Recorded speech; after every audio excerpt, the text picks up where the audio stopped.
Hey everyone, welcome to Dungeon Class. I'm Gonzo, there's Mark. We're doing this a little different today. Today we're going to talk about death in Dungeons and Dragons and how do you use it in your game.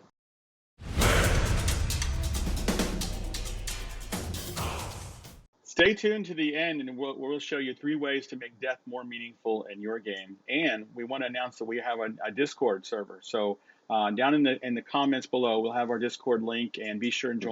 join. We have some place for everyone to hang out and talk about world's famous, everyone's favorite role-playing game, Dungeons and Dragons. We welcome people from all different levels. We need DMs. We need people from all different levels. Everyone's welcome, and it's a family-friendly server, and we hope you'll join. Mark, Yeah, we've talked about some great topics that have been really exhilarating, like disease yeah, and cheating. So yeah, we're following, so we're following that up with death. yeah. I mean, we're, yeah, Everyone's it, favorite topic to talk about. Death and yeah, we should do next. We'll do what on taxes maybe. yeah. Taxes will be next, exactly. Taxes in your D&D game. Tell Oh, us how that oh, works. yeah, that'd be great. Yeah, yeah, yeah. So So, death. Yeah. What do you know about well, death? death is a big part of Dungeons and Dragons. I know that the reason we like D&D so much and we're enthusiasts for this hobby is that it is very different than video games. Right. In video games, Mark, death has been that went away long ago. In the 80s, when you died, it stunk. You got like 2 lives, right? And then you came Right. back and you would spend tons of quarters getting through that Yeah. Pac-Man maze. But they quickly got away with that and just like, okay, respawn, like Mario. Okay, respawn back to a save point, Right. respawn back to a save point. And D&D is a little different than that. Mhm. At least it feels that way. Um, let's talk about death as far as what have they put into the game where we can deal with death? How does that happen? Yeah, so basically, well, I'd say it happens. It's more natural. This is more like real Yeah. life, and honestly, the attraction with why we need to have death in the game is the fact that we all like a little bit of risk. We get on a roller Yeah. coaster because there is a small risk of something happening. It kind of feels like you could die, even though Right. maybe not. Even though you know you're okay. Yeah. Yeah, or unless you're just terrified and you think I may die anyway. I may be the first person to die on this roller coaster. So Right. there's that, and then go zip lining, rock climbing. They do those Right. things for a risk, and it might be a small risk of death, but there's this feeling of euphoria when you get out and you're like, Hmm. "Yay, we cheated death." There's a lot of ways you can die in Dungeons and Dragons. There's things happen, traps go off. That's a really Yeah. terrible way to die. Really, a Yeah. trap goes off, you Dragons die. show up. Yeah, dragon shows up, eats you immediately, Yeah. or there are things that can happen. Or there's battles. There's a long fought battle. Maybe you go down in battle. There's all these things you could roll a die. It just Yeah. and there's that risk. You Our roll it. fate lies in the D20 a lot of Yeah, times. yeah. And sometimes this thing will roll a really bad roll, a few times in a row. And then there you go. And there's Yeah. been all kinds of discussion of whether or not you should let that happen or whatnot. Hmm. Whether or not you should, as a DM, let that happen. And we feel really strongly that, yeah, you should let that happen. You Yeah. need to. But Yeah. why do you say, hey team, we're gonna play a game and you could die. Yeah. What's the attraction there? Like why is that important to the game? Yeah, it's important because, like you said, it adds a thrill to the game as far as thematically, because we are kind of working on a shared story. As the Yeah, story moves along, the characters are developing their backstories. The DM is developing the overarching story, and things are coming are happening. And unfortunately, there's a lot of battles or things that are going to bring uh, peril to the players. And yeah, so if they roll bad, if something happens, yeah, they could die. But there's ways around that, yeah. right? There's ways that they can get over that. We probably should talk about that. So how to get over Yeah. death? How to how to Yeah. we don't have respawn in this game, but we do have Right. some spells that you could use to come back, and so that Right. can add some interesting tension to the game already. Is just we have a guy that died. Oh my gosh, he died. What are we Right. gonna do? Right. And Dungeons and Dragons, you don't go, oh, well, that's it. Well, you can just go bury him. You have some options, right? There are spells to bring them back. Hmm. So let's talk about those spells. So what's a quick Yeah. heat of the battle? The guy goes down. What could we do? So yeah, there's a third level spell which you would get if you're a cleric of some kind. You would get, or maybe a bard who steals it. It's a fifth level. Right. Cleric could cast a revivify spell, which Yeah. allows you to bring a player back to 1 hit point, Right. and they have to have died within 1 minute, which is like 10 rounds of combat. So it's one of those in combat. Your cleric can quickly go over and bring your player back, barely back. Yeah. So that's a good one, and it's something pretty easily accessible to most mid-level groups by that point. And then there's That's tough. That's tough though. That's a tough decision because it's like you give up an action to do that. You're in the heat of battle, and you're like, "Well, I'll go over and help him and bring him back to life with 1 hit point." He's Welcome to the life of a cleric. Yeah, they're always like, "Can you help me?" You know, the players are asking the other player, the cleric player, "Could you bring me back?" And that person's like, "Dude, I've got a great flaming sword I want to attack with. I don't want to deal with it." You know? Yeah, attack or help defeat the enemy or keep everybody alive. So yeah, that is a struggle. All right, so revivify. So that's heat of the battle. What else do they have? Yeah, there's another spell, a 7th level spell, Raise the Dead. I believe it's 7th level, but you would get it at 9th level. And Raise the Dead, now that allows you up to 10 days it's 5th to level. bring. Yeah. It's a 5th level spell. Okay.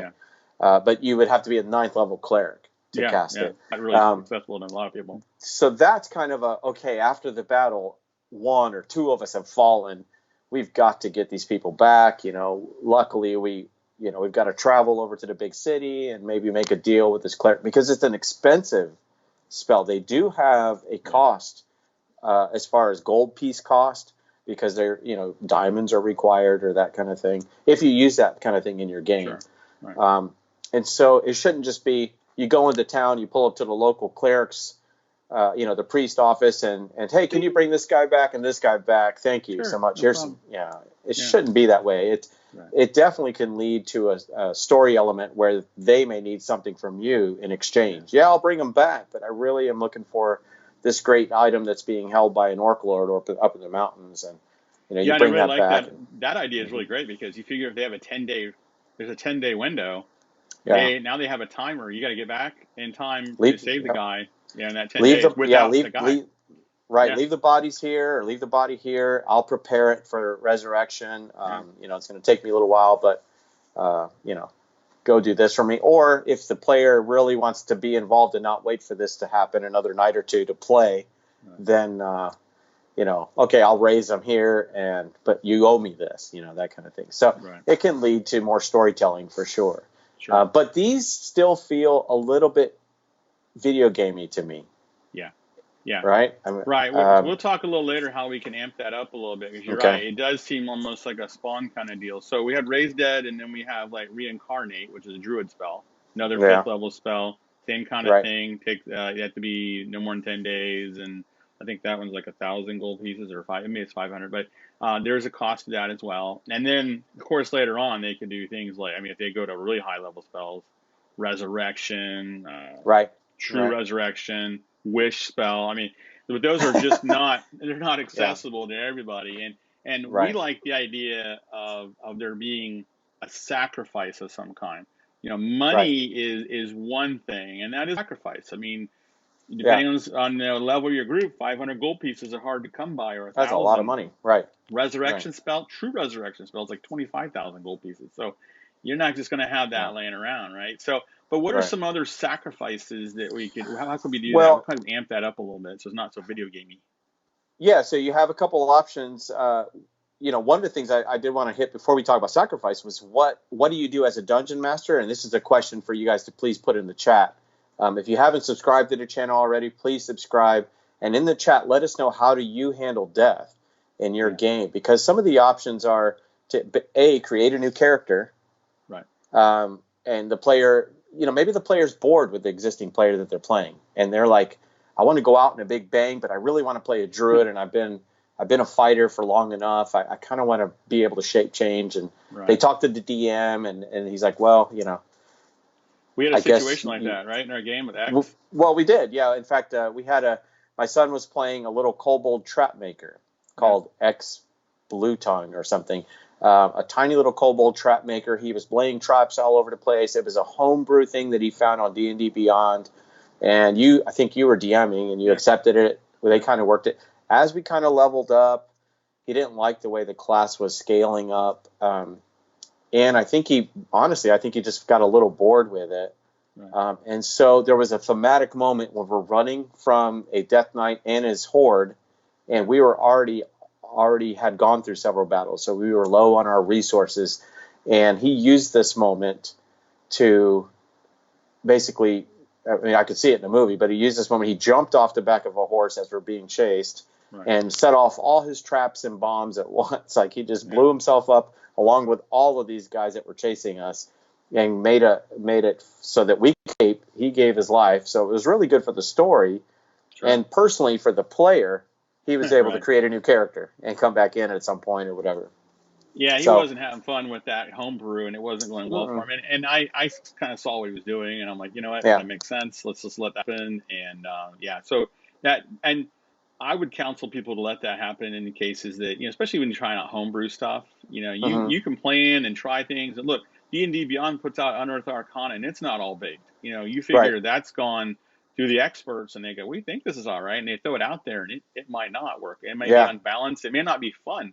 Like, some of them are really, really cool in the lower levels and then terrible later, or really cool later but not good in lower. So, rather than let that person suffer through that, if there's an opportunity for them to die epically and get out, and it helps the story along, take it. Take that opportunity. And another question that poses is, what do you do when someone's coming back into the game? If they create a new character, are you letting them stay at let's say you have a 5th level group, so to speak. Are you letting him create another 5th level character? Are you saying, well, you have to be a couple levels lower, you have to be a 3rd? Or are you saying create another 1st level character? Did you rip up their character sheet and say start over? So those are all things that like you said, when we were talking about this before, this may be needed to be covered in session 0. Yeah, you probably need to talk about, hey guys, in my game people die, and I have some ideas of how death works, and maybe you have some homebrew ideas. We have some ideas we're going to talk about in a moment. There's some homebrew ideas to make that a little more, maybe a little sting to it, or have a more realistic flavor to it. But that's a conversation you probably should have early on. At the same time, you really don't want to get people in the habit of just dying, like repeat. I don't like that guy. I don't. But, so I kind of like the idea what you said about having them start at lower levels. So that's okay. All right, you got out of that one, but now you got to start from scratch and lower level, and it really changes the dynamic of the group. You got a bunch of 5th levels running around. You got this 1st level person. Yeah, you've got a 1st level barbarian meat shield in a 6th level group. Well, he's got 12 hit points. Everyone else has 50. He's not really a meat shield at that point. So he's used to running into combat, but they may be facing things that are a lot tougher than what he can do. So that changes the whole dynamic, which can only lead to more fun and role playing and that kind of thing. So I agree. Also, so what are some of the ideas we have? Oh, go ahead. Sorry. Yeah. Well, I'll just say the other option is to restore the existing person, which we talked about how to do that, going through a cleric or a wish spell from a wizard or something like that. So if the player really wants to play that person and is really upset that their person died, then that's probably what the goal of the group should be, is to restore that player's character, if possible. Unless the DM has set up ahead of time that if you're gone, you're gone. Like there's none of this. I mean, that can happen. I think you and I are good with whatever, but and there are people that play that way. But I think if you communicate up front, then they know that's happening. That helps it may not be super happy. And I've heard people, gosh, if you play a character for years and that character dies, that's a real tough thing. That's something to consider. Maybe it's a character they've played in other campaigns even. So that's something that's a real concern. So, but what are some ways that we make death more realistic, maybe, or some homebrew ideas? Well, you've hinted at it a couple times, and I feel like that is the key, and that is that there should be some form of sacrifice or cost to bringing someone back, and we're not just talking a quest item or gold pieces. All right. What if? And we have a couple options that you and I thought of that we've either heard of before or whatever, but that we are going to try to use. The one I like is where everyone in the group would need to give up something important to them or necessary to them to help that person come back. And what I quickly thought of was, what if it was a physical transfer, like a physical cost, like an ability point, like the wizard has to give up an ability point Wow. of his intelligence. Now, I don't know how that works story wise, but or hit dice, a whole hit dice worth of hit points. So if Yeah. you're a 5th level group and you're bringing back somebody, everyone has to give up, if you're a wizard, a D6 or D8, I think it's D6 hit dice Right. of hit points permanently. So he's went from 38 to 32 hit points. Yeah. There's a cost there because, Sure. you're at a higher level, you can do more things, but your hit points are a little lower. Yeah, you could say it's like some of your vitality. You have to give up Yeah, some of your giving, vitality, and right. that'd be And this could be done by the cleric that is going to perform the restoration spell. right. Says, I need something from each of you, some of your life force to bring this person back, some of your vitality to bring this person back. And what if you have someone in the group that's like, no, I'm not doing it? Well, then I need someone to give up 2 portions of their yeah. or 3. What if 2 people say that? Well, then I need. So that really kind of creates the, maybe there's a bond there that they would willingly do this, or maybe there's some animosity. Well, that guy was stupid. He ran right into the dragon cave. He was being dumb anyway. So I'm pretty sure the party would have let my warlock Sin die. I think that's where they would have. Yeah, if they came down to that. Oh, I guess they're nice knowing you. Right. Yeah, well, I guess it depends how you play your character. If you're obnoxious, and then they may be like, I'm not giving anything up. So, nope, not happening. You can come back as somebody useful to the group. You're the cleric. Yeah, right. Yeah, exactly. Yeah. So you're the cleric now. That's one way, and I know you've heard of a different way too. Yeah, so Matt Mercer had a really interesting. I just love how he does death, and so death is like it's a big deal in his campaign. And what I like is like when they try to bring a person back, there's the usual like, okay, we're going to take them back to someone to have them resurrected, and they pretty much have it where they have to take the body somewhere and have them resurrected. And what they do is they have everyone has to give something to adjust the die roll that he has at the end. So he has one die roll at the very end of the resurrection ceremony. He calls it like a ritual. And at the end of that ritual, one D20 roll determines whether or not they come back from the dead or not. He has a set DC, and I think it's like maybe 10. That's the roll. He has to beat a 10 to come back. But then each person from the party has to give something to help that ritual, and he really kind of leaves it up to them. So he's like, "What are you going to give?" And so it's kind of interesting. They all, depending on their character, they think of something. And so it could be that the druid has used some kind of druid craft thing and made like a wreath to put on his head or something. And then he would have him make a roll, and maybe whatever, let's say a druid is, a nature roll or roll, whatever roll he just comes up with. Right. Here's a number, and roll a wisdom check or whatever, and they roll that number, and he has a DC in mind. All right, they did well, therefore it adjusts the DC down 1 point. So every successful roll each person makes for their gift of adding to that ritual lowers the DC. But if they fail, it actually could raise the DC. And typically, that many people would actually adjust it down a little bit. So that's kind of cool because everyone participates. And the tension, you talk about the tension, and everyone's all like, "Oh, I hope this works." We really miss our guy. We want to see him die, and there's all of that, and it all rides on that one roll, and then he rolls it right in front of them. He rolls it and takes a picture, but puts it on Twitter so everyone knows that he didn't make up the thing. And whether they die or not, it's down to that roll. And we love that whole heart of the die thing. Yeah. So that's a cool concept. And then on top of that, every time they die, that DC roll at the end goes higher. And the idea being that thread that holds them to life, it's getting harder and harder for them to come back. Right. And I really like that idea because if you look at the spells, it even says on the spells that they can come back if they're willing to come back. Yeah. And so his out kind of is like, well, maybe they really weren't willing. They saw what was on the other side, and they got and they like it there or whatever, and their soul wasn't willing to come back maybe. So it's a really neat idea of tinkering with that aspect of the spells and making it so it isn't necessarily going to work. A resurrection spell just may not actually resurrect. So I love that. Yeah. Well, I mean, I just thought of another way. And what if every player had to give up a magic item?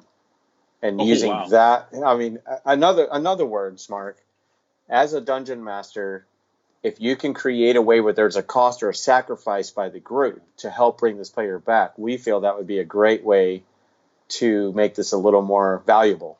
And Absolutely. especially for the story, it'll be a little more intense for everyone, and the player coming back would maybe a little more thankful to the group, maybe play a Right. little differently. I don't know, maybe not as reckless. Our Yeah, group and I probably like these. not. Yeah, probably So, not. I like right. these ideas because it actually adds to the fun. I mean, it's really weird to say that dying Right. adds to the Yeah. fun, but when you add tension to the game, it makes it that much more exciting when you cheat death. So I love that, and that's at the end of the day, you and I agree wholeheartedly that fun trumps everything else, and Yeah. we want to keep it Yeah. fun. But at the same time, if you take death out of your game, it's just boring for everybody, and it Yeah. lowers that tension. So we Respawn. really, Respawn. Yep. yeah, we love Yeah. video games, but there's a time and place for that. And Dungeons and Right. Dragons is not about respawn. Right. So with that, Class class dismissed. dismissed.